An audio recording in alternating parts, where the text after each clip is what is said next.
welcome. I'm Avion from Electrical and Electronics Engineering.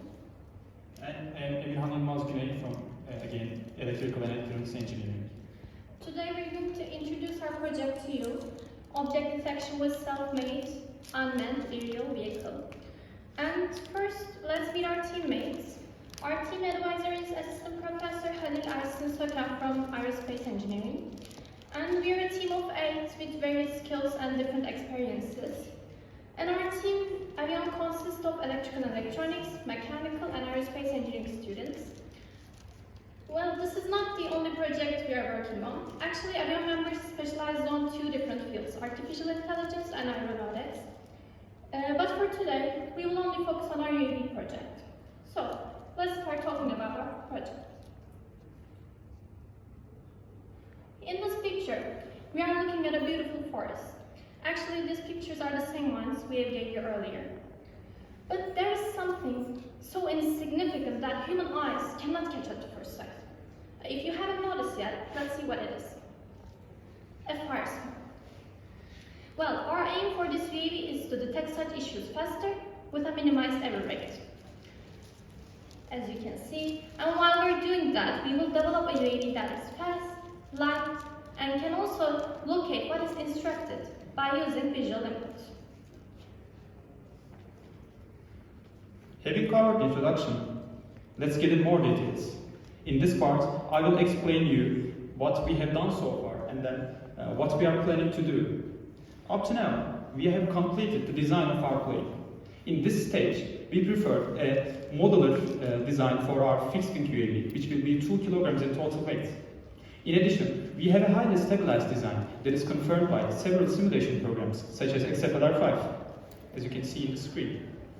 Moreover, since we are using 2 motors in total in our UAV, we will be utilizing differential thrust, and that will provide us more stability, and also make the thrust-weight ratio of our plane larger. On top of all this, we have a Jetson Nano in our UAV that allows us to run an object detection algorithm. In this algorithm, we will be using tiny YOLO V3 model as it is easy to store and works fast. In our research, we found out that it is able to work in Jetson Nano with approximately 50 FPS, as you can see in the screen again. Now, let's talk about our future plans with this algorithm. Firstly, as Evrar stated before, our main purpose is to help current problems of humanity. To achieve this, we will have 2 operating modes. The first one is about, as we stated before, detecting fire smokes in forests. With its high speed and stability, our UAV will be able to fly above big forests. While it is flying, our object detection model, tiny YOLO V3, will be checking for the fire smoke 50 times in a second, which is enough for our mission. While we are doing this, we also thought, why not use our UAV to locate people lost during climbing or trekking? Then we developed our second mode. In this mode, we want our UAV to help these lost people by detecting them and provide them supplies. And since our thrust-weight ratio is calculated meticulously, our UAV will be capable of carrying objects up to 1 kilogram. In addition, we will have a throwing mechanism that is able to deliver these supplies to people in need. Thus, we will have achieved our goals in an efficient manner. Now, let's talk about our workflow and our budget plan. Till now, we have created a detailed plan and also designed our plan. And as you can see from the timeline, we are starting our production stage in a few days. And approximately 2 months later, we will be testing the stability and also throwing mechanism of our UAV. And during these test flights, we will also be improving the accuracy of our throwing mechanism. While after that, we will optimize our object detection algorithm for 2 different operating modes, which Yılmaz mentioned earlier. And during these stages, we need your help. As you can guess, the most crucial part about this project is obtaining the materials that are needed to construct this plane. Well, as you can see, we are in urgent need of Pixel Cube Orange, Jetson Nano, Raspberry Pi camera, 2 motors, GPS, and the remote controller. And if you could help us with any of these, we would be so grateful. And these are approximately total of $1,200, which corresponds to 17,800 Turkish liras. Thank you for listening. Thank you for listening. Teşekkürler arkadaşlar. Çok sağ olun. Sorularınız varsa alabiliriz. Okay, so you said you were planning to do smoke detection. Is that correct? There is no sensor for smoke, though. Actually, we are using the image processing. Like we are looking at it, like using camera. Okay. But smoke detection sensor can be useful. Tiny YOLO-V3 model can do it. And again, we What can do?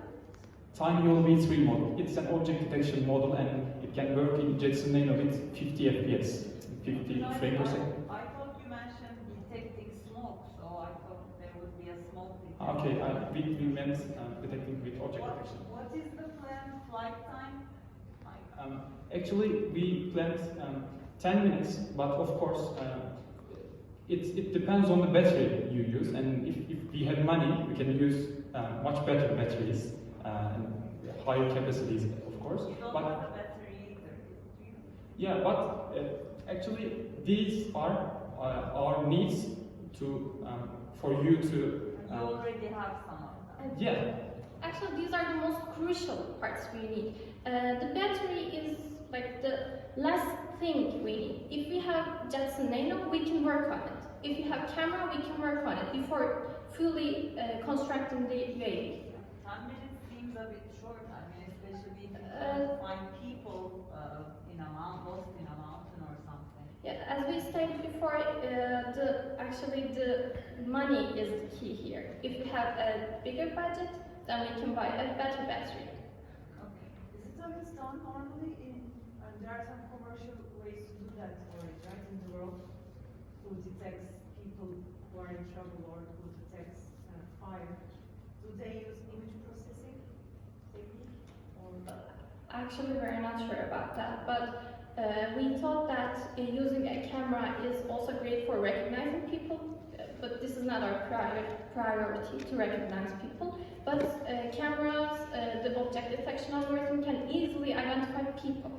Like there is someone here, and this is the location since we're using a GPS, and it can by telemetry and communication, it can send this data to the like needed person, like the police or someone like that. And also another important thing is here is we can carry objects up to 1 kilogram, as we stated before, and I think these are important too for these people lost during climbing, etc.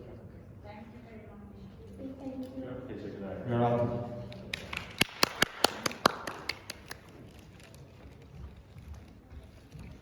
Bir ufak takım yollar sağlayacağız.